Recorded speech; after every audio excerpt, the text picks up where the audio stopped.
This is Out of the Box. 60 minutes of new music. Out of the Box. Tracks from unsigned bands. Out of the Box. Artist spotlights. This is Out of the Box. With your host, Jonathan Clarke, on Q1043. Jonathan Clarke here, joined live in the studio by one guy who's been here before a couple times, New York City singer-songwriter Jesse Malin. Welcome, Jesse. Good to have you back here. Nice to be back, John. And a guy, honestly, I never thought I'd be introducing on my show, but here he is, designer extraordinaire John Varvatos. Welcome to you, John. Thanks very much. Glad to be here. And the both of you are here for a specific reason tonight, which I want to get into in a minute. But, John, first of all, I just looked at these summer and fall catalogs. I'll take a suit in every color. Great. We'll set you up. No problem. And you're now doing a cool thing with Converse sneakers, right? Yeah, we've been working actually with them for about 5 years. So we do a line of limited edition sneakers with them, as well as an apparel Either Chuck collection. Taylors or kind of reworked Chuck Taylors and Jack Purcells, and a few of our own, as well as a whole apparel collection.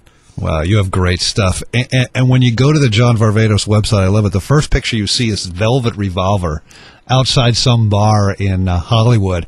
And you have a lot of rock stars and movie stars wearing your clothes, including Jesse Malin here. So was that sort of a thing that you wanted to do in the beginning with your line, or was it just something that sort of came naturally to you? Just came a couple years ago, and it's just, as Jesse calls it, my love for rock. I just I'm more obsessive about music than I am about fashion, that's for sure. And, a few years ago, I kind of grew up with all these iconic guys, and a lot of them are still, in fact, the people we shot, like Iggy and Velvet Revolver. Well, you grew up in Detroit, right? Exactly. We just shot Alice Cooper for our next campaign, and we worked with Joe Perry, and those are like the icons of rock, and Jesse's the next generation of that, and so right.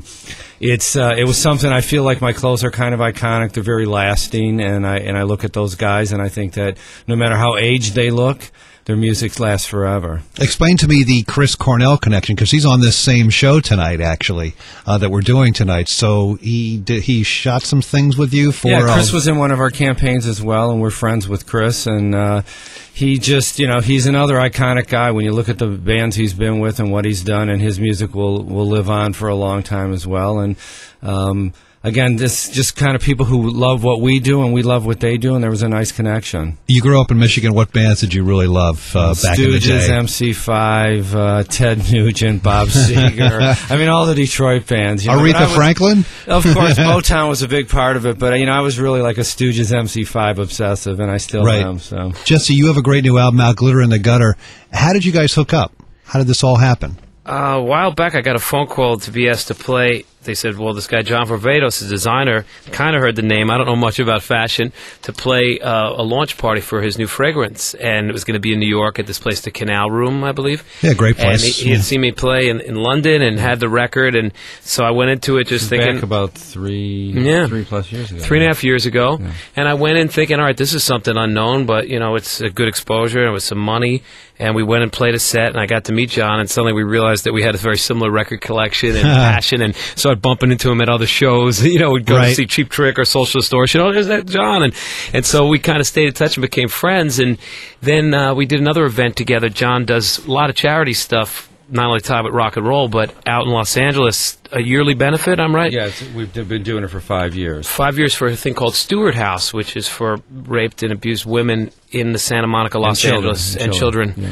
And I played with Jackson Brown, this fundraiser, at his store, the Takeover, pretty much Melrose Street out there, and people come outdoors, and we did it, and Lucinda Williams joined us on stage. We did Take It Easy, and I did a set, Jackson did a set, and that was just a great event, and we've just been in touch. Sometimes if he needs a DJ last minute at one of these events, I'm He's like... the best DJ, too. I'm like, I'll come and spit some records. So...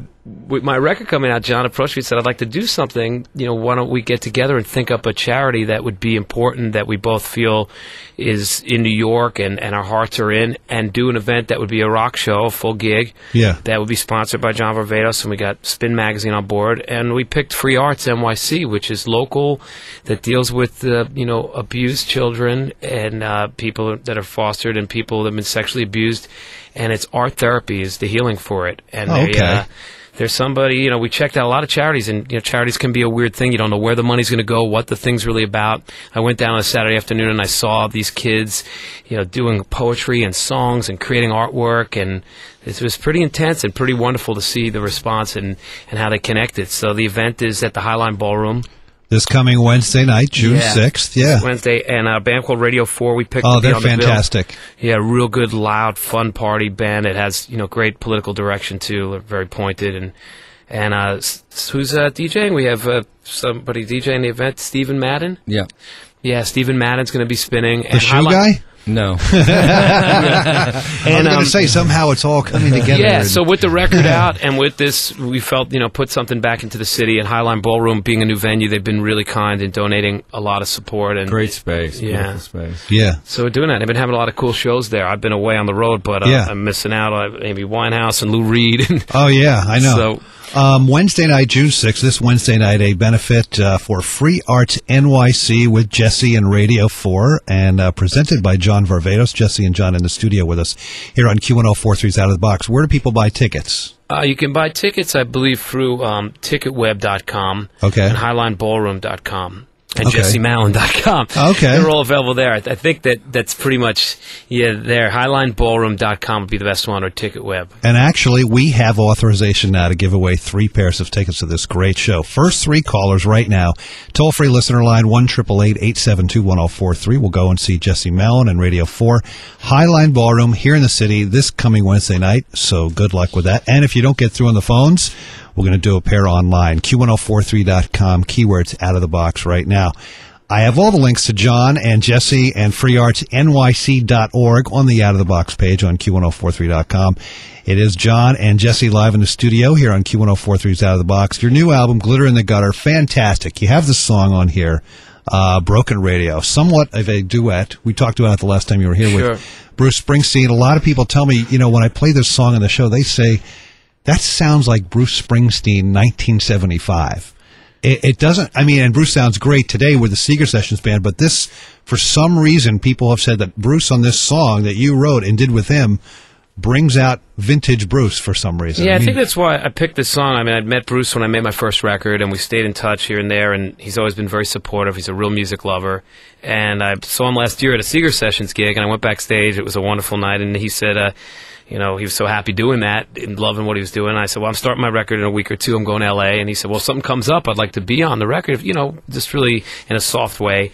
So I mentioned it to my producer, and we were like, wow, that's pretty interesting. Where are we going to put him? Have him play guitar and have him sing on this? And went through about 25 songs that I had at the time, and this one just reared its head because of that 70s kind of piano style, lyrically it being about radio as a force and people that connect to a song for a source of salvation, redemption, or just that connection. And it was written about my mom, who passed away 20 years ago, but she was a frustrated singer and one of these people that, as hard as her life was and crazy it was, if a song came on the radio for 2, 3, 4 minutes, she'd start singing, and that could just make her day. And when I wrote the song, I didn't really know what it was about till I sat back and said, wow, this is, about my mom.